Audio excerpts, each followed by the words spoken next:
Tridente Aceleradora. Bienvenidos al sexto webinar de Aceleración Tridente, Educación Superior, Disrupción y Pandemia. El acelerador de hoy, Arturo Chertovsky, trabaja a favor de la educación superior en México desde hace más de 15 años. Por su trayectoria se ha especializado en temas de educación superior, innovación educativa, internacionalización y movilidad académica. Es director ejecutivo de Santander Universidades y director general de Universia en México, donde dirige proyectos que apoyan el desarrollo de las universidades y de las comunidades universitarias a través de una oferta de valor que incluye el impulso al emprendimiento, la generación de mejores prácticas para la innovación educativa y la digitalización de las universidades, además de programas de becas, cátedras, proyectos colaborativos y de vinculación, así como servicios financieros para la comunidad universitaria. Nació en la Ciudad de México y es politólogo por la Universidad de Berkeley, California. Tiene una maestría y un doctorado por la Universidad de Yale. Con ustedes, Arturo Chertovsky. Bienvenido, mi querido Arturo, a este webinar de Aceleración Tridente. Es un placer tenerte con nosotros, uno de los grandes expertos en la educación universitaria, haciendo un trabajo extraordinario desde Universia. Bienvenido, un placer tenerte aquí, querido Arturo. Muchísimas gracias, mi querido Claudio. Es un gusto estar contigo y con Tridente Aceleradora y con todo el público de estos webinars. Excelente. Pues vamos a arrancar este diálogo, si te parece bien. Educación universitaria, disrupción y pandemia. ¿Qué nos pasó con esta pandemia, con esta disrupción sanitaria que se volvió una disrupción casi que sociológica, Arturo? Mira, si hablamos de qué nos pasó y te estás refiriendo al mundo de las universidades, pues casi que nos pasó una aplanadora encima. O sea, la disrupción no pudo haber sido más fuerte. Hay una dislocación en el sector universitario que es brutalmente fuerte y es una dislocación que no solo afecta a un tipo de universidades o que no solo está afectando a las universidades mexicanas, está afectando en mayor o menor medida a todas las universidades de México y yo te diría más ampliamente a todo el sector educativo. De repente nos dimos cuenta de algo que ya sabíamos y que ya lo veníamos viendo, que ya lo veníamos discutiendo, que ya lo veníamos analizando, pero que, como sabes, y quiero ahondar mucho en este tema, pues es luego difícil de hacer los cambios necesarios, pero es un sector que de repente un día se da cuenta que es high touch, low technology, cuando debería de ser low touch, high technology, y tiene escasos días para tratar de reinventarse precisamente en el otro lado del espectro, y ha sido absolutamente complicado.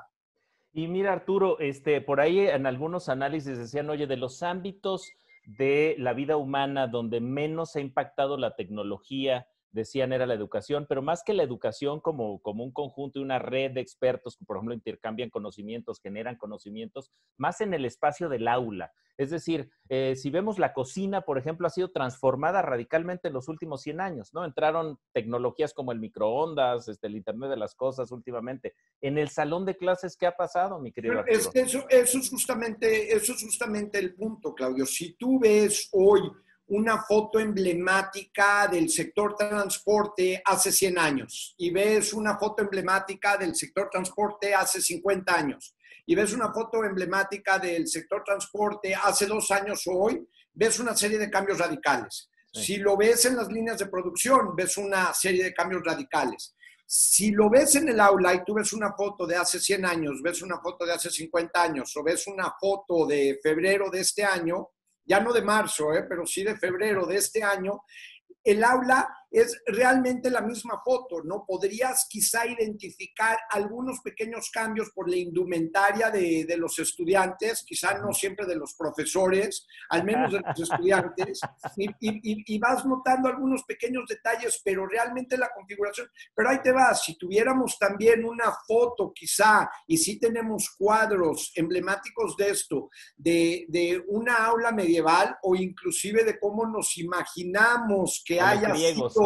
que haya sido la academia griega, realmente el aula es lo mismo y es una paradoja, ¿no? Porque fuera del sector universitario, cuando hablas con otros sectores productivos, pues siempre hay esta imagen un poco romántica, también muy importante porque te habla un poco del origen y una de las funciones básicas de la universidad como un centro de innovación, como un centro de generación de conocimiento, como un centro de producción y luego de exportación de conocimiento a otros sectores.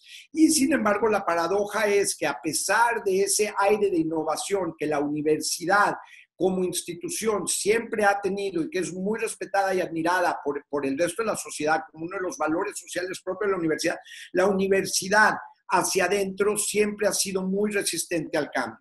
Y entonces, ¿qué nos pasa realmente con la pandemia? Lo que pasa con la pandemia no es que la pandemia genere una serie de problemas que la universidad previamente no tenía y entonces está respondiendo a la pandemia. No, no es eso. Lo que hace la pandemia es que la pandemia literalmente desnuda una serie de problemas estructurales que las universidades ya venían viendo, que entre grupos de expertos, entre grupos de rectores, entre grupos de docentes, entre gente dedicada a temas de innovación educativa, ya llevamos de una forma u otra, en varios ejes, discutiendo más de 20 años, pero que a pesar de que ha habido discusiones muy serias que han sido cada vez más intensas en los últimos 20 años, los efectos reales de esas discusiones, más que nada teóricas, pues han sido pocos en generar los cambios que los modelos realmente necesitaban. Llega la pandemia y un poco el efecto que tienes es lo de la vieja fábula de la nueva ropa del emperador, ¿no? Que de repente, pues la pandemia, digamos que es el niño que grita, pues es que el emperador anda desnudo y de repente todos nos damos cuenta de lo que ya sospechábamos de 20 años para acá, que hay una serie de problemas en nuestras universidades, en su modelo docente. ¿Cómo cuáles, Arturo? Cuéntanos, sí. ¿No? Que tienen que cambiar, ¿no? Y bueno, estos problemas los podemos llevar sobre varios ejes. Tú bien lo dijiste ahorita. Hay un tema docente muy importante, el significado o el modelo de la docencia, ¿no? Donde el aula como tal no ha cambiado. Y no es solo no porque no se está aprovechando la tecnología como se debería, sino porque la forma en la que ha cambiado el mundo no está reflejando muchas veces lo que se requiere en este mundo para sobrevivir. Y no la conexión de la universidad con su entorno, con la sociedad a la que sirve. De alguna manera. Ese sentido, la relevancia y pertinencia de los currículums universitarios, ¿no? Que no es un debate nuevo. Ya llevamos muchos años diciendo, oye, el debate es pertinente y este debate se acotaba un poco al debate de decir, oye, pues es que el sector productivo quiere mejores empleados y entonces los empleadores se quejan que los graduados universitarios no están saliendo con las competencias que ellos requieren para sus puestos de trabajo y que hay un gap entre lo que el mercado laboral demanda y lo que las universidades están enseñando en términos de competencias. Pero acotado nada más al sector productivo, pues siempre la respuesta de parte de las universidades hasta el momento había sido sí, pero la función de la universidad no es la de preparar a jóvenes para el mercado laboral. La función de la universidad va más allá del mercado laboral, es la de preparar a ciudadanos íntegros, sí, pero también los conceptos de ciudadanía han cambiado muchísimo con la revolución informática en los últimos 20 años y tampoco las competencias básicas que se requiere una ciudadanía que ahorita tiene que lidiar con cosas como fake news, como discursos de odio en redes sociales, que está bombardeada, están teniendo las competencias propias. Entonces, el tema es primero ese de la relevancia de las enseñanzas universitarias como una de las funciones básicas que tiene la universidad en el formar. Claro. Y no nada más formar para mercados laborales, sí para mercados laborales, pero también formar para lo que se ha vuelto una verdadera ciudadanía global en medio de la revolución informática y tecnológica que estamos viviendo todos. Y te doy algunos ejemplos, ¿no? Hay uno muy dramático de este fin de semana, pero que no es único. Regreso al fin de semana remontándome hace 2 años. Hace como 2 años, y esto sí es de el mercado laboral, si lo quieren ver así, hace como 2 años ya, y para que vean que esto no es nada más de la pandemia, sino que la pandemia desnuda un poco la crisis, hace como 2 años ya, empresa de la talla como Apple, con el prestigio que tiene Apple, con lo que significa Apple en términos de su aura de innovación, de lo que tiene, pues lanza un anuncio dramático a donde dice, ya no vamos a requerir títulos universitarios como un requisito de contratación para ningún puesto, ni siquiera para los que tiran código, para nuestros ingenieros, para nuestros diseñadores. Si tienen el título o no tienen el título, pues ahí lo consideraremos en el currículum, pero ya no es requisito. Lo que nosotros vamos a hacer es que nosotros vamos a aplicar una prueba propia de competencias, afilada al puesto y afilada al trayecto laboral que queremos de esta persona. Y si esta persona demuestra las competencias, nos da enteramente igual que no tenga un título, que no tenga el papel, que no tenga un título universitario, y ya no va a ser requisito. Pero esto que parece tan revolucionario, este fin de semana el gobierno federal de Estados Unidos, en una orden ejecutiva firmada por el señor Trump, menos abocado a la innovación, a la disrupción, ¿no? Menos digamos que no puedes pensar en una figura que tenga simbólicamente una aura tan distinta a la de Apple como el señor Trump, que puede ser la antítesis de Trump en lo que significa ser fashion, estar a la moda, ser vanguardista y demás, pues firma una orden ejecutiva este mismo fin de semana que dice exactamente lo mismo para el gobierno federal de Estados Unidos, que los títulos universitarios dejan de ser requisito de contratación para cualquier puesto de la jerarquía del gobierno federal norteamericano. Entonces, imagínense lo dramático de esto. ¿Qué está diciendo? Pues está diciendo lo que ya decíamos desde antes de la pandemia. La universidad tiene que repensar lo que significa educar y cuáles son estas competencias que hacen que una formación universitaria sea netamente relevante, ¿no? En un momento en el que lo que era el título universitario, el papel que servía de un proxy, que decía, oye, pues porque tú tienes el papel, eso es un proxy de que algo sabes. Claro. Deja de ser tan importante como lo ha venido siendo el que tú puedas comprobar no que sabes, sino que sabes hacer. De acuerdo, más centrado en habilidades y competencias demostrables ante tu contratante que en una certificación que teóricamente debería garantizar eso para ti, emitida por una institución educativa, por ejemplo. Y eso lo que llama en cuestiones, al final, la profundidad del modelo docente, de un modelo de transmisión de un conocimiento, ¿no? Digamos que es un modelo muy medieval, casi de iluminación de las órdenes iniciáticas, de donde un maestro tutorea a un iniciado hasta que ese iniciado se vuelve maestro en su propio derecho, transmitiéndole los saberes sagrados a un modelo centrado en el estudiante que tiene que ir adquiriendo diferentes competencias en el término de la práctica y que esas competencias tienen que ser prácticas, competencias significativas para él o para ella en su entorno vivido real, ¿no? De acuerdo. Esto con la pandemia se profundiza enormemente. ¿Por qué se profundiza enormemente? Porque si de por sí ya estábamos cuestionando el modelo de tener pues, al respetable docente, en este caso alguien como yo, que a esto me he dedicado toda la vida, enfrente de un salón de jóvenes de 20 años, que probablemente lo que yo les pueda decir, si lo que quiero es dictarles cátedra, lo pueden ellos encontrar de todas maneras en Google, en Wikipedia, que no necesitan que yo esté parloteándoles un tema una y otra vez, porque ellos mismos pueden encontrar la información. Y ya lo veníamos cuestionando, pues imagínate ese modelo en horas y horas y horas de Zoom. No, de acuerdo. No me acuerdo cuál era el clásico este que decía que en rigor nada se puede enseñar, lo más que se puede enseñar es el amor a algo, ¿no? Y es transmitir esta pasión o esta vinculación con un tema, con un fenómeno, ¿no? En el contexto también si lo quieres poner de esa forma, también ha sido parte de este debate que, como les digo, es previo a la pandemia, pero que la pandemia nos ha obligado a retomar seriamente digamos, en los órdenes de toma de decisiones de estos temas, como un tema que ahora sí ya deja de ser estratégico y se vuelve un tema de urgencia, pues es esta vieja discusión que si tú ves a un niño de 1 o 2 años antes de que entre a un sistema escolarizado, aprende de todo, pero aprende jugando y no tiene a nadie diciéndole todo el tiempo qué hacer, aprende porque está jugando, ¿no? Y parece que al entrar al sistema escolarizado, pues ese amor del aprendizaje significativo es precisamente lo que le vas quitando al alumno, ¿no? Y bueno, hay mucho debate en torno, pero muchos de los problemas sí corren en estas líneas y hay que empezarlos a atender. A ver, y en este contexto yo acabo de decir, oye, pues imagínate esto en horas y horas de Zoom, ¿no? Sí. Todos por la pandemia nos hemos tirado a horas y horas de Zoom. Ahorita estamos en Zoom. Y la verdad es que hay que reconocerle a las universidades y los docentes universitarios hicieron un trabajo heroico. Brutal, heroico. Heroico me encanta como adjetivo.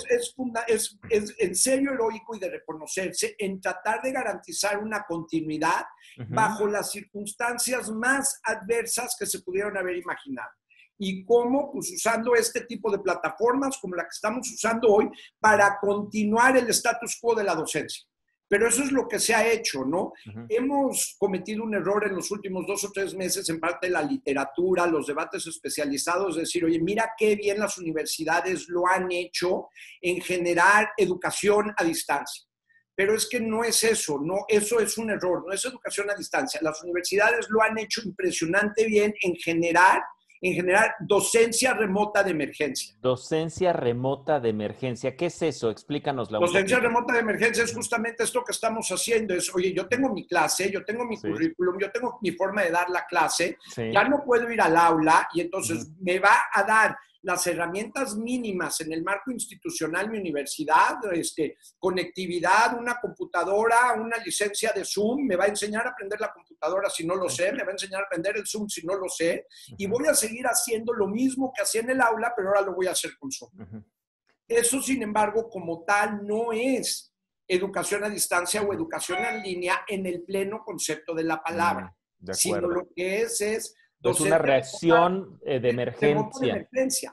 ¿Se ha hecho muy bien? Sí, se ha hecho muy bien dadas las circunstancias y por eso digo, se tiene que reconocer porque ha sido un esfuerzo heroico y ese esfuerzo heroico ha sido importante porque entonces, aunque ha habido gaps muy importantes de participación, hay temas muy importantes de equidad en el acceso y demás que si quieres ahorita profundizamos en ellos. De acuerdo. De cierta manera, de todas maneras, se ha logrado una continuidad y una continuidad que aunque no tenga los mismos resultados de aprendizaje, al menos ha sido importante para aquellos estudiantes que han podido accesar a ella, para darle una cierta normalidad a su vida y ayudar a que la crisis de salud mental que tiene que ver con todos los estragos que te genera estar encerrado no sean tan brutales porque al menos tuviste algo que hacer siendo un joven de 18, 19 o 22 años, que es al menos irte conectando en Zoom con tus compañeros. Y entonces hay que aplaudirlo. Hay que aplaudir. Sí, y aplaudir a muchos alumnos y profesores que se sobrepusieron a condiciones incluso de infraestructura tecnológica, de conocimiento y dominio de las plataformas. Ya todos nos hemos, digamos, convertido poco a poco en estos, digamos, esta capacidad de hacerlo tecnológicamente. Por ahí el chiste que te contaba antes de entrar, Arturo, de que decían, oye, ¿cuál es el streaming más caro? ¿No? Y decían, pues no sé, a ver, el de Disney Plus, el de Netflix, el de HBO, el de Amazon Prime. Y dicen, no, el streaming más caro es el de las universidades, ¿no? Tal cual. Pero me encanta que digas que eso no es educación a distancia. Eso es una manera de reaccionar. ¿Cómo es entonces educación a distancia? Mira, y es que este es el tema. Déjame irte a lo que no es. No es esto que estamos haciendo ahorita. Y esto que estamos haciendo ahorita ha sido muy importante. Yo creo que hay que valorarlo, pero hay que medirlo por lo que es, no por lo que no es, ¿no? ¿Y por qué te lo digo? Porque al final, aunque es un esfuerzo heroico que hay que reconocerlo, ha distado mucho de satisfacer la expectativa de estudiantes y de docentes. Al final, nadie está contento con este modelo. Nadie te diría, oye, yo quiero seguir así, ¿no? Hay otros sectores productivos donde ahorita se está hablando de que pues igual ya el trabajo remoto es más productivo y empresas que le están diciendo a sus empleados, oye, pues pasando la pandemia y asumiendo que tenemos una vacuna, ¿te gustaría seguir haciendo teletrabajo desde casa y demás? Y muchos empleados contestando, sí, ha mejorado mi calidad de vida, ha mejorado mi productividad. En el sector educativo y en educación superior no tienes nadie que hoy te conteste, sí, pues sigamos así, esto está mejor que lo que hacíamos antes. El nivel de satisfacción realmente ha sido bajo. En las pruebas tempranas que estamos teniendo en términos de absorción de conocimiento, por llamarlo de alguna forma, aprendizaje, la verdad es que hay gaps significativos, o sea, no están aprendiendo aprendiendo, no están aprendiendo. No se está aprendiendo igual entonces, Arturo. ¿Mm?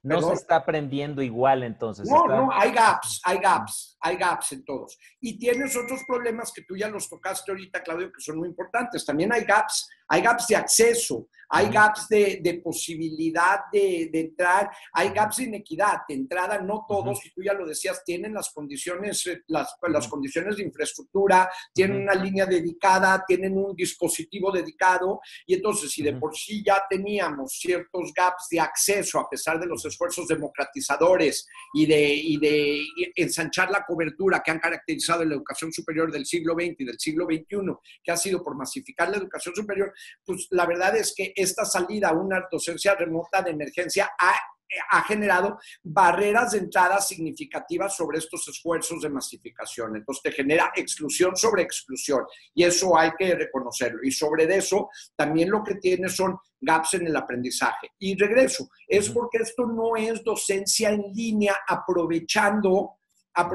la profundidad propia que hoy ya te generan las capacidades tecnológicas, por así llamarlo, ¿no? Sí hay capacidades tecnológicas para hacerlo de otra forma, ¿no? Pero hacerlo de otra forma no es conectarte en Zoom y hacer lo mismo que yo hago ahorita. ¿Qué haces en un aula? Es una pedagogía distinta donde tú tienes que realmente cambiar como docente tu manera de ver cuál es tu función, a volverte un facilitador del aprendizaje y no alguien que dicta cátedra o transmite información. Y eso te tendría que obligar a revisar no solo el temario de tu asignatura, sino cómo lo impartes, los materiales que usas, los ejercicios que usas. ¿Para qué? Para mudarte de un aprendizaje que está centrado en ti como el impartidor de estos conocimientos sagrados, a un modelo que está centrado en el estudiante como un ente activo en su aprendizaje, ¿no? De acuerdo. La tecnología te lo permite y te lo facilita. El problema que tiene esta tecnología es que hoy es cara. Es tecnología que todavía no es barata. Y te diría por qué. Porque el verdadero símil al que deberíamos estar pensando en el mundo educativo para realmente imaginarnos la educación superior del futuro no es lo que estamos haciendo ahorita como docencia remota de emergencia, sino piensa en el mejor videojuego que has jugado, en el videojuego que más a tu edad se ha vuelto adictivo y que casi quieres dejar de chambear por estar jugando en la pantalla un ratito más. A ver, estas conferencias en Zoom no te generan ese efecto. Un videojuego bien hecho sí te lo genera.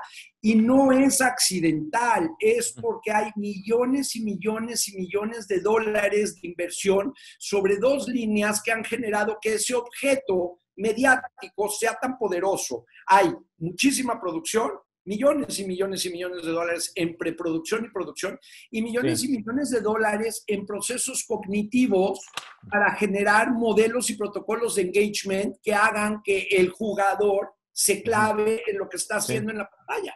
Sí, y que además tiene una estructura de gratificaciones, ¿no? Que te permite estar recibiendo gratificaciones todo el tiempo, ¿no? Y eso te mantiene conectado. No. Arturo, no es aburrido, no es, oye, qué aburrido, ya que se calle este tipo, si era insoportable en el aula, ahora es peor en la pantalla, ¿no? Así no es eso.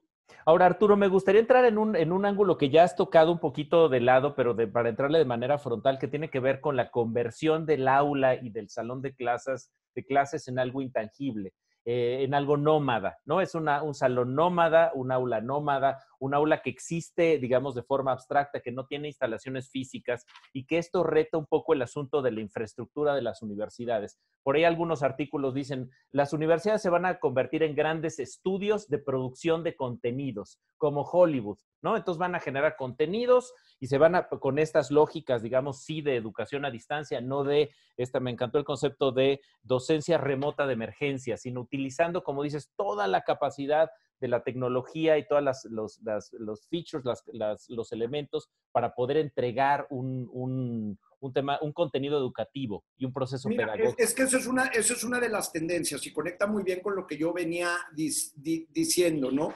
Es otro modelo de operación económica para entrarle al mismo segmento, pero es otro modelo económico porque los costos propios de producción inicial son tan altos que no lo puedes hacer para un salón de clase de 50, ni siquiera lo puedes hacer para un salón de clase de 1000, porque realmente estás hablando en economías de escala, ¿no? Sega lo puede hacer para un videojuego porque al final su mercado potencial es de un mercado global. Exacto. Hollywood lo puede hacer porque al final su mercado potencial es de 100 millones de usuarios o 200 millones de usuarios dependiendo de la película y dependiendo del título, y lo tienen muy medido. Hollywood no podría producir una película con esa calidad, o Sega no podría hacer un videojuego con esa calidad para 50 alumnos, ¿no? Pero fíjate cómo invierte inclusive el modelo económico de funcionamiento de una universidad. Una universidad a veces tiene que tener 10 grupos con 10 profesores al mismo tiempo para dar la misma materia. Porque la de presencial, y en el modelo presencial, si tienes más de 20, 30 personas en el aula, no funciona. No funciona. Aquí es exactamente la inversa. La universidad no necesita a 10 profesores para darle clase a 30 estudiantes. Necesita uno muy bueno, muy producido para poderle dar clase potencial a millones y a millones de estudiantes, ¿no? Si lo piensas de esa forma, también te obliga a pensar en que las universidades van a tener que empezarse a consorciar y a colaborar en la producción de estos contenidos docentes vertebrados por el uso cada vez más sofisticado, pero también más caro en el modelo de producción de los contenidos. De acuerdo, está retándose entonces el modelo de negocio, está retándose el proceso pedagógico, pero me parece que nos está faltando un elemento más en la conversación, Arturo, que tiene que ver con el estudiante, con el alumno, ¿no? ¿Cuáles son los retos que tiene? Y yo te haría una pregunta brutal que por ahí ha salido en análisis sociológicos recientes.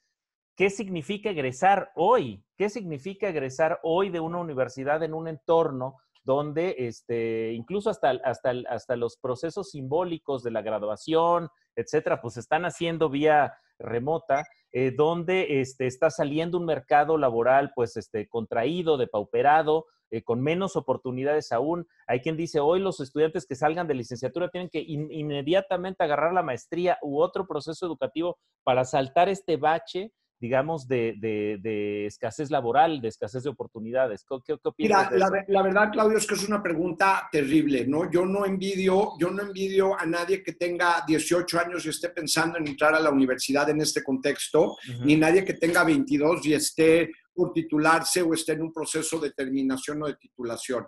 ¿Por qué? Porque precisamente parte de lo que está en cuestión y parte de lo que precisamente este modelo.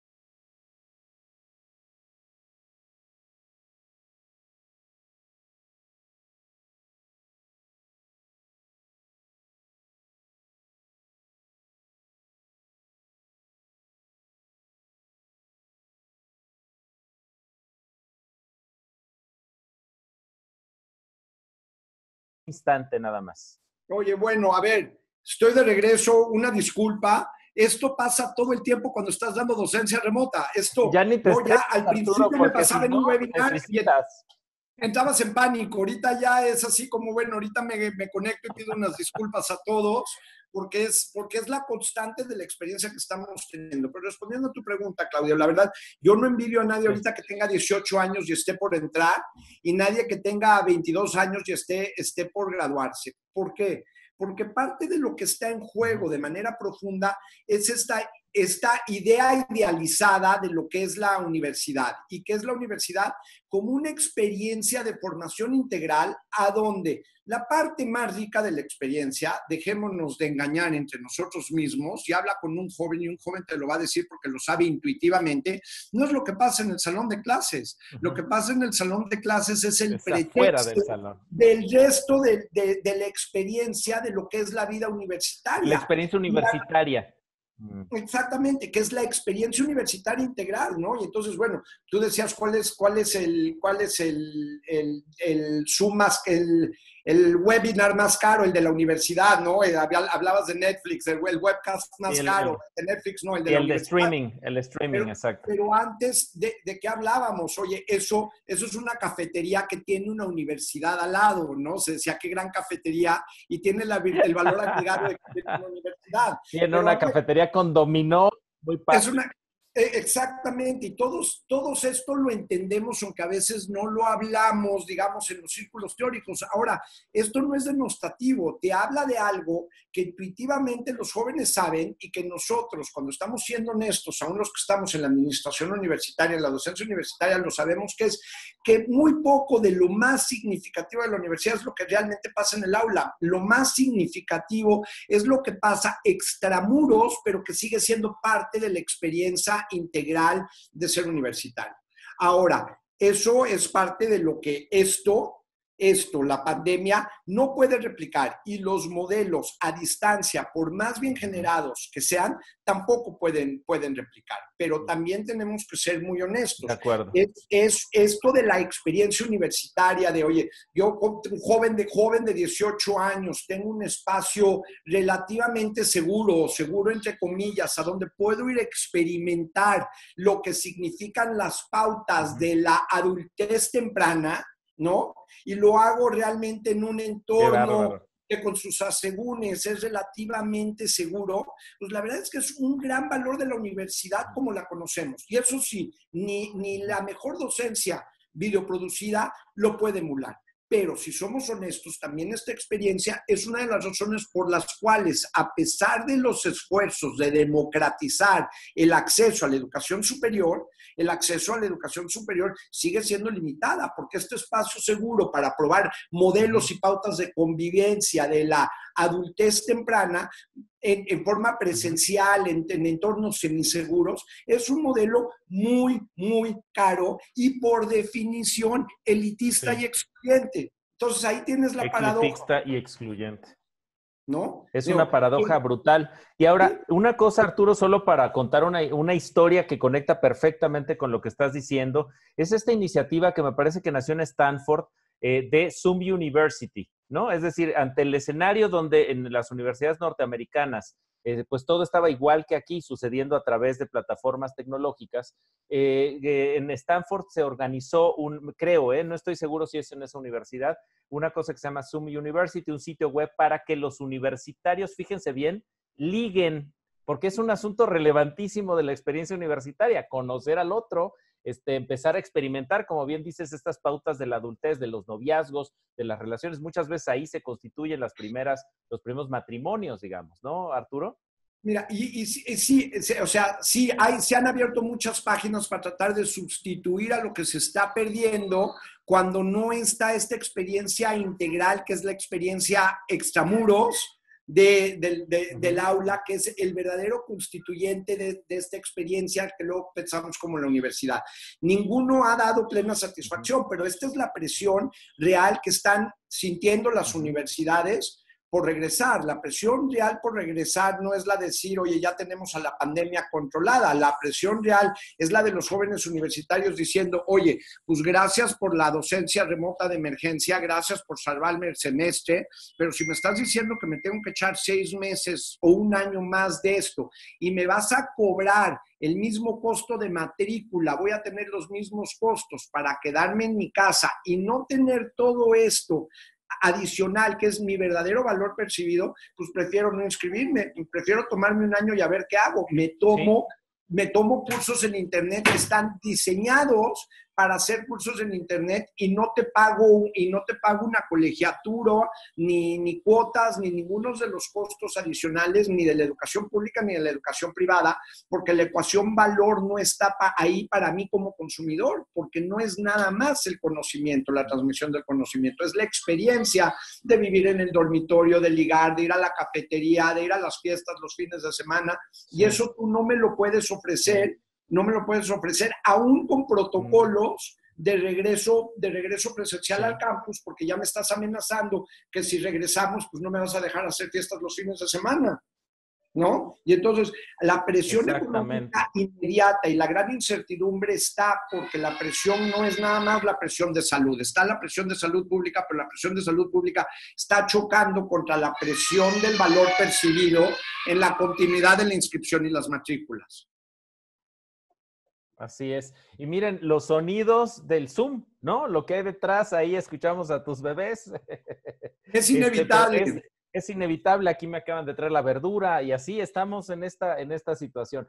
Pero a ver, Arturo, ya vamos a abrir con la sección de preguntas. Muchas gracias a todas y a todos quienes están enviando las preguntas. Todas las preguntas las vamos a tratar de hacer y si no, de entregarle a Arturo para que pueda generar alguna respuesta, digamos, específica. Una de las cosas que nos preguntan, por ejemplo, es, dice, por ejemplo, Silvia López, se dio un salto que de no haber habido las condiciones de la pandemia, quizás nos hubiéramos tardado más de 20 años para generalizarla. ¿Tú ves una oportunidad, tú ves un lado positivo, digamos, entonces, en este sentido de transformación digital de la educación, Arturo? A ver, es una gran pregunta y te diría, sí, hay oportunidad, pero como toda oportunidad hay riesgos, ¿no? Hay de las dos formas. Yo creo que sí, la disrupción que genera la pandemia está obligando a las universidades a tomar en serio temas que venían discutiendo, pero para los cuales no había urgencia, sino todo lo contrario. Había muchísima resistencia al cambio por una serie de variables, ¿no? Digamos, ahora sí que los poderes fácticos del mismo sistema universitario, si lo quieres llamar de esa forma, ¿no? Que siempre han impedido que estos cambios se tomen en serio. Bueno, pues ahorita no hay forma, entonces sí hay oportunidad. También hay un riesgo terrible. El riesgo terrible es de que el nuevo normal sea el viejo normal con vacuna, ¿no? Y ahí sí corres un riesgo porque la verdad al final es lo más sencillo. Lo más sencillo es decir, oye, pues regresemos. Ya sabemos que no lo podemos seguir haciendo, pero pues esta es la inercia, ¿no? Regresemos en un año a seguir haciendo lo que estamos haciendo ahorita. Normalicemos la crisis y normalizando la crisis, que el nuevo normal se parezca al viejo normal. Y con un tema adicional, en este tema de los 20 años, lo que sí es... había ya actividad, digamos, de jugadores no tradicionales que estaban tratándole de arrebatar el monopolio a la universidad en estos procesos formativos previo a la pandemia, entendiendo precisamente estas dinámicas de las que estamos hablando, ¿no? Entonces tienes el fenómeno de los MOOCs, tienes cosas como Coursera, como edX, y tienes ya todo un segmento de EdTech, ¿no? Bueno, pues ese segmento de EdTech con la pandemia está movilizadísimo, ¿no? Porque lo ven como la oportunidad de crecer en el negocio, ya sea vendiéndole a la universidad para ayudar a la universidad a transformarse o haciéndole competencia directa a la universidad con modelos alternativos de formación. Y lo que sí es que también hay muchas oportunidades de inversión, oportunidades para tener acceso a tecnologías a las que antes no tenías acceso a través de estos jugadores no tradicionales, pero también, como siempre, que se abren estos procesos de aceleración dinámica por factores históricos, pues hay que tener cuidado, pero también hay mucha charlatanería, también hay mucho espejito y también mucho humo y de repente muchos pseudoexpertos que te van a decir cómo transformar el proceso. De acuerdo. Vamos con otra. Fíjate que hay varias preguntas enfocadas hacia el tema de los profesores. Dice por aquí, por ejemplo, Salvador Escobar, profesores de la vieja guardia o práctica docente, pizarrón y cátedra están obligados a transformarse, es decir, capacitarse en plataformas y tecnologías de la información en general para encontrar cabida en las universidades. Es decir, vamos a tener que mover también la capacidad y el perfil de los profesores para enfrentar este nuevo reto, Arturo. Mira, completamente. Yo te lo pongo de esta forma, ¿no? Yo soy docente universitario, siempre me he identificado con los cuerpos docentes y entonces no estoy hablando de nadie más, estoy hablando de mí, pero déjame contarte una anécdota. Hablando con el rector y el cuerpo directivo de una universidad, no te digo cuál, hablo de los pecados, más no de los pecadores, que ya lleva como 10 años en un proceso. Perfecto. ¿No? Un proceso verdaderamente profundo y serio de transformación, pero hablando con los tomadores de decisiones, les decía, oye, ¿qué vas a hacer con el claustro docente? El modelo que quieres implantar a 10, 15 años, pues significa que tienes que cambiar la mentalidad del claustro docente. Y la respuesta del tomador de decisiones de esta institución, una institución privada, no necesariamente mexicana, fue decir, mira, Arturo, es muy sencillo, nos vamos a tomar, si yo te doy un horizonte de tiempo de 10 a 15 años, porque nos vamos a tomar 10 a 15 años para tratar de reinventar el modelo de abajo para arriba, o sea, involucrándolos en el cambio, metiéndolos a dinámicas de sensibilización de cómo está cambiando su papel como docentes, de cuáles son las nuevas competencias, entrenarlos y demás. Pero al final de cuentas, si yo me encuentro una resistencia al cambio porque no quieren o porque no pueden, porque también hay que entender que quizá no pueden, ¿no? Asumir este cambio. Bueno, tenemos los fondos de guerra para cargarnos al 70% de la plantilla docente y contratar a un 70% de profesores netamente nuevos que sí acepten el modelo. Pero a yo le pregunté, oye, a ver, ¡qué bárbaro! Estás contratando a profesores con un perfil y ahora necesitas profesores con otro perfil. ¿Cuál es este nuevo perfil? Y esa es la pregunta más difícil de contestar. Todos sabemos cuál es el perfil de la vieja guardia, el que acaba de describir la persona que nos hace tan amablemente la pregunta, pero todavía no tenemos absolutamente claro cuál es el perfil real, las competencias absolutamente necesarias de lo que estamos llamando el docente del futuro. Y es uno de los trabajos que tenemos pendientes, que tenemos que tomar en serio. Con el 70%, ¿con quién los sustituyes? Sí, exacto. Oye, hay muchísimas preguntas. Muchas gracias a todos y a todas las que están haciendo preguntas y además preguntas con mucho sentido. Voy a cachar algunas de las que nos están seleccionando, que mis queridos Omar Estrada, Gaby Barketing y Anabel Valderas. Dice aquí, Juan Reyes, la tendencia apunta a que el escenario global se orientará en buena medida hacia la educación digital, que podría tener una amalgama de nuevos requisitos que las próximas generaciones deberán asumir. En su concepción, señor Chertovsky, además de las habilidades digitales, ¿cuáles deberían de ser aquellas otras que deban ser puestas en la mira para considerar la estructura de formación profesional de los universitarios en los próximos años? Mira, ya llevamos... Más allá de lo digital, ¿hay otra cosa? Sí, ya llevamos este es un debate de 20 años y llevamos hablando de competencias 20 años. Yo contestaría rápidamente, aunque ha pasado con diferentes nombres, tanto coloquiales como técnicos en los debates de la literatura, pero lo que muchas veces llamamos las competencias suaves, ¿no? Lo que de repente se vuelve muy imperante de cara a lo que están requiriendo los nuevos mercados laborales y también la ciudadanía global es pues la capacidad de trabajar con incertidumbre, la capacidad de cambiar rápidamente, de tener resiliencia, de poder trabajar en equipo, ¿no? La capacidad de aprender, no de aprender algo, sino de constantemente estar aprendiendo, la capacidad de tener automotivación, ¿no? Y claro está, competencias críticas, analíticas y sintéticas que te permitan en cualquier contexto destilar cantidades enormes de información, ordenarlas, hacerles sentido y darles criterios de veracidad. Por eso digo críticas, analíticas y sintéticas, ¿no? Combinadas con estas otras. Y eso es un poco el catálogo de competencias a las que nos referimos como competencias suaves y de mil otras formas, pero el catálogo como tal no ha cambiado tanto en los últimos 20 años, ¿no? Un poquito más, un poquito menos. Y estas son las que complementan las digitales.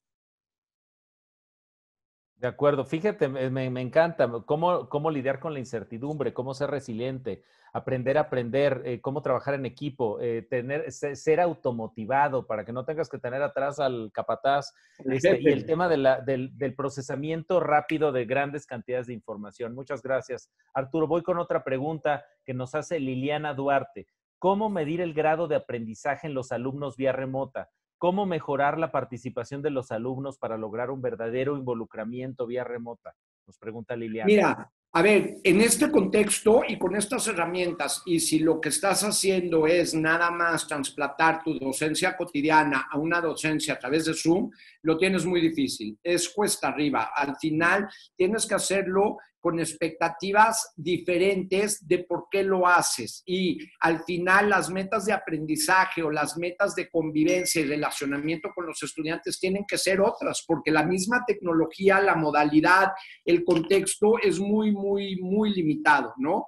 Hay ahorita un gran debate de cómo lo mides, por eso te digo que las mediciones tempranas que dicen que hay un gap en el aprendizaje, ahí están, pero están siendo debatidas metodológicamente, pues porque es muy temprano todavía para acabar de cuadrar estos temas, pero sí hay una literatura al respecto y se las puedo facilitar. Pero yo creo que el tema es otro. El tema es, si lo que quieres hacer es docencia remota de emergencia, la tienes cuesta arriba porque la tecnología misma tiene sus limitantes. Si lo que quieres hacer es docencia en línea, pues entonces sí tienes que empezar a cambiar tus criterios de producción, tienes que empezar a realmente producir tus clases previamente a darlas, tienes que empezarte a poner a diseñar objetos de aprendizaje interactivos, tienes que empezar a usar modelos de simulación en línea, tienes que empezar a usar todas estas tecnologías de realidad virtual y aumentada que ahí están.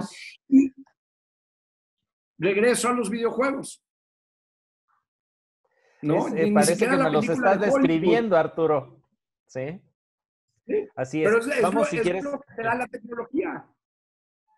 De acuerdo. Voy con otra pregunta porque tenemos muchísimas, Arturo, y creo que vale la pena. Además, preguntas realmente muy interesantes. Leticia Rodríguez dice, habla Arturo de la calidad del aprendizaje. ¿Qué forma tenemos de asegurar la calidad del aprendizaje que es presencial al virtual? Dice, me queda claro que de acuerdo con Vygotsky, hace falta el contacto con los pares académicos. Sin embargo, tendríamos que reflexionar sobre el comparativo de forma matricial, es decir, contenidos, nivel cognitivo, socialización, construcción de las actividades grupales, etcétera. ¿Cuál es su opinión con respecto a este análisis del aprendizaje? Nos dice Leticia Rodríguez. Completamente de acuerdo. Realmente sí. O sea, y por esto hay que tener muy claro lo que estamos haciendo cuando estamos haciendo docencia remota de emergencia, porque hay varias variables en esta matriz que no están los procesos reales de socialización. Inclusive cuando ha habido esfuerzos de dejar tareas grupales de, oigan, júntense ustedes en Zoom y hagan el trabajo juntos, pues no funciona igual. Sabemos que no funciona igual y entonces justamente ese es el tema, ¿no? Y ahorita todavía es muy temprano para este modelo propio de la continuidad docente a través de Zoom o a través de Teams o a través de la plataforma que estén usando, pues todavía no tenemos muy claro cómo podemos complementar esas cosas de esta matriz que se quedan fuera, que realmente caracterizan la experiencia universitaria. En parte por eso la prisa de regresar, ¿no? A mí a veces me da risa porque hablando en estos entornos, dicen, la prisa por regresar es porque no tengo el laboratorio y entonces las clases de laboratorio pues no se ven bien, no puedes emular una clase de laboratorio en Zoom. Absolutamente cierto, no lo puedes emular en Zoom, lo podrías emular en diferentes simuladores que se han vuelto tan sofisticados que te permiten hacer telecirugía. Si puedes hacer telecirugía, ¿por qué no podrías hacer teleprácticas de medicina, de anatomía, ¿no? Con cadáveres virtuales, pero cuestan trabajo hacerlos. Lo que sí no puedes emular es la parte de la socialización. De acuerdo. Fíjate que justo contestaste otra pregunta de Diana Karina Díaz de Anda que nos decía, oigan, ¿y qué pasa con los espacios de los laboratorios o las carreras de ciencia que tienen estos espacios? Ya lo contestaste. Carlos Espinosa Katz del Tecnológico Nacional de México dice, ¿alguna sugerencia para reinventarnos en el ejercicio docente universitario, enfatizando las habilidades y competencias sobre la currícula? ¿Debemos reaccionar ante el mercado laboral o cómo nos podemos anticipar? Nos pregunta Carlos Espinosa. No, a ver, yo creo que esto es parte del debate más amplio, ¿no? Y aquí yo le contestaría a Carlos, y gracias por la pregunta, de dos formas. Primero, hay que tener mucho cuidado. No es nada más el mercado laboral. Yo diría, hay que complementar el mercado laboral con la formación integral de ciudadanos y personas íntegras necesarias en el siglo XXI, ¿no? Habiendo dicho eso, las dinámicas que están viviendo en los mercados laborales y también los mercados que se viven en la ciudadanía cotidiana están requiriendo las mismas competencias. Entonces, ahorita es mucho menos acerca de la especialización disciplinaria y mucho más acerca de que los estudiantes vayan asumiendo estas competencias independientemente de la línea disciplinaria a donde está. De cierta forma, lo que yo estoy hablando es un poco de cómo han ido perdiendo importancia las definiciones disciplinarias, ¿no? Y esto es a lo mismo a lo que me refiero cuando una empresa como Google dice, pues yo, o el gobierno de Estados Unidos dice, no requiero el título. El título es un proxy de certificación de un conocimiento disciplinario. Y lo que Apple y ahora el gobierno federal de Estados Unidos están diciendo es, me da enteramente igual. Yo lo que quiero es saber que este chavo va a poder reaccionar al entorno en el que lo voy a poner. Sea capaz. sea capaz y De tenga estas acuerdo. capacidades, más allá de los conocimientos técnicos, ¿no? No quiere decir tampoco que los conocimientos técnicos están muertos, pero el peso relativo que tienen que tener en el currículum, pues es obviamente otro. De acuerdo, Arturo. Blanca Estela Aguilar nos pregunta particularmente sobre el ángulo de los estudiantes emprendedores, la necesidad. Enfocamos mucho, tú desde Universia tienen un grupo impresionante a nivel global de emprendedurismo, para ayudar a los jóvenes a desarrollar estas habilidades y competencias para constituirse como sus propios patrones en sus propios proyectos. ¿Qué nos podrías decir sobre este tema, Arturo? Pues mira, yo creo que nosotros nos hemos enfocado mucho en el emprendimiento precisamente porque para nosotros el emprendimiento definitivamente no es el changarrismo, no es puse mi propia tiendita, puse mi propio café, no es changarrismo, sino el emprendimiento es una economía del lenguaje para hablar precisamente de estas competencias que creemos que son las competencias esenciales de mercado y de ciudadanía del siglo XXI, independientemente de si eres empresario, pones tu propio negocio, o si te integras a mercados laborales, ¿no? Pero pues es esto, es tolerancia a la frustración, resistencia, capacidad de lidiar con la incertidumbre, aprender a aprender, cambiar rápido, trabajar en equipo. Y yo creo que estas competencias blandas, que yo estoy hablando, que son competencias blandas, están muy bien capturadas en la imagen que tenemos de lo que es el fomento del emprendimiento, que a no confundirse con el fomento al changarrismo, que no es eso, no debería de ser eso, al menos no en el entorno universitario, ¿no? Y entonces empiezas a hablar en mercados laborales, no solo de emprendedores, sino de intrapreneurs, ¿no? No sé si han oído esta frase, que son los jóvenes disruptores que llegan a la empresa a cambiar a la empresa desde adentro. Bueno, esos son muy valorados por los mismos jefes. Oye, pues es que este chavo viene muy proactivo, me está dando ideas de cómo cambia mi negocio. Exacto, y que son, digamos, muy, muy valiosos. Mario Alberto García dice, me parece que la misión fundamental no cambia, y ya lo habías mencionado en estos soft skills o digamos, habilidades blandas, ¿no? Debe formar personas con juicio crítico. Dice, para mí la dificultad en la educación superior reside en cómo formar en los alumnos el juicio crítico en medio de esta disrupción que nos trae la pandemia. Y te pregunta qué opinas sobre esto, Mario Alberto García. Yo creo, Alberto, gracias por la pregunta, lo agradezco mucho. Yo creo que el tema no es nada más privativo de la pandemia. Yo creo que este es el debate que hemos venido teniendo en los círculos de educación superior ya por algún tiempo. El tema es si los modelos docentes actuales que tenemos, orientados hacia una disciplinaridad, basados en profesores que lo que hacen es dictar cátedra o compartir información, etcétera, etcétera, etcétera, realmente generan estos modelos de juicio crítico y la respuesta progresivamente es que no. Es que ya no lo hacen, sino todo lo contrario, ¿no? Y entonces, eso es lo que está en cuestión. No es nada más como lo hacemos en la pandemia. En la pandemia está en chino. En la pandemia tenemos que esperar que haya una vacuna propia pronto, que haya remedios prontos, que haya una normalización pronto, pero que la normalización se use como oportunidad para transformar de fondo los temas que todos los que estamos en la educación superior ya conocemos, que nos encanta hablar de ellos, pero que hemos hecho relativamente poco para actuar en consecuencia. De acuerdo, Arturo. Mira, casi se nos está terminando el tiempo y a mí me gustaría aprovechar los últimos minutos para que nos compartieras una conclusión de lo que has planteado hoy. Me parece que es una conversación muy rica. Tienes un profundo expertise en esta materia y, digamos, nos diste muy buenas pistas de hacia dónde tenemos que poner la mirada para entender lo que le está pasando a las universidades, a la educación superior y los caminos hacia donde se tendrían que mover estos temas. ¿Qué te gustaría concluir, digamos, Arturo, sobre Mira, este lo primero que sí me gustaría decir es que en serio un reconocimiento muy profundo a todos los docentes y a todas las autoridades universitarias de México y de todo el mundo por el trabajo heroico que sí han dado para mantener la continuidad. Peor hubiera sido que hubiéramos cerrado y no hubiéramos hecho nada y estudiantes háganle. Y en serio que el esfuerzo ha sido heroico, lo vuelvo a decir, es de reconocerse y es de aplaudirse. Ahora, usemos la crisis para empezar a encauzar la transformación que todos los que amamos a la universidad y precisamente porque amamos a la universidad, sabemos que la universidad tiene que vivir y que va a estar obligada obligada a vivir. Ahora sí que este no es el fin de la universidad. O cambiamos o nos cambian. Y es mejor si los cambios los hacemos desde dentro que si los hacemos porque el valor percibido social de una educación superior va a la baja, porque los modelos tanto de financiamiento público como de matrícula ya no alcanzan.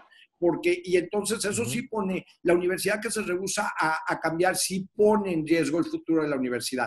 La universidad que usa esta crisis para atender los problemas estructurales profundos que todos nosotros conocemos, yo creo que nos va a dar pauta para seguir amando a la universidad como los que trabajamos en esto lo hacemos. Sí, quienes hemos tenido mucha vida universitaria sabemos todo lo que enriquece tu vida, mucho más allá de un conjunto de conocimientos, un conjunto de habilidades y competencias, Arturo, ¿no? Es un espacio que nos vuelve más grandes, que nos habilita para muchas otras cosas que solo para el trabajo. Nos vuelve ciudadanos, nos vuelve parte de una sociedad, etcétera, ¿no? Tal cual, Claudio. No lo podría haber dicho mejor. Muchísimas gracias. Gracias, Arturo. Pues de esta manera concluimos ya prácticamente nuestro 6º webinar de Aceleración Tridente. A todas las personas que nos acompañaron hoy, vi por ahí de 170 y tantas personas, les agradecemos mucho que hayan venido a este webinar de aceleración. En nuestro canal de YouTube pueden ver los 5 webinars previos que hemos tocado, justo todos temas de disrupción de esta pandemia en distintos ámbitos, en el mundo de los negocios, en el mundo de la reinvención personal, porque cuesta trabajo a veces, Arturo, adaptarse. Por ahí a mí me gusta mucho citar esta frase de Darwin que decía que no es el más fuerte o es el más inteligente el que sobrevive, sino es el que mejor se adapta a las nuevas circunstancias y el que es más flexible ante ellas, ¿no? Entonces me parece que nunca mejor dicho, creo que nos lo acabas de fortalecer hoy y me parece que colocas un acento relevantísimo en la diferencia de tener esta docencia remota de emergencia y hacer educación a distancia. Ahí están todos los retos. Gracias a todas y a todos por las preguntas. Hay mucho contenido ahí en nuestro canal de YouTube de Tridente para que puedan ver esta reflexión y otras. Arturo, como sabes, te agradecemos muchísimo ser parte de este ecosistema Tridente. Estamos haciendo cosas muy interesantes ahí con Universia, contigo, y creemos que es una conversación muy fértil, más hoy todavía que hace unos meses. Arturo, muchísimas gracias por estar aquí con nosotros. Claudio, muchísimas gracias a ti, a todo el equipo de Tridente y a toda la audiencia del webinar de hoy. Yo quedo a su disposición en lo personal para lo que pueda ser de utilidad. Muchísimas gracias. Muchas gracias. Les mandamos un gran abrazo y con esto despedimos nuestra transmisión del webinar de aceleración de hoy. Muchísimas gracias. Tridente Aceleradora.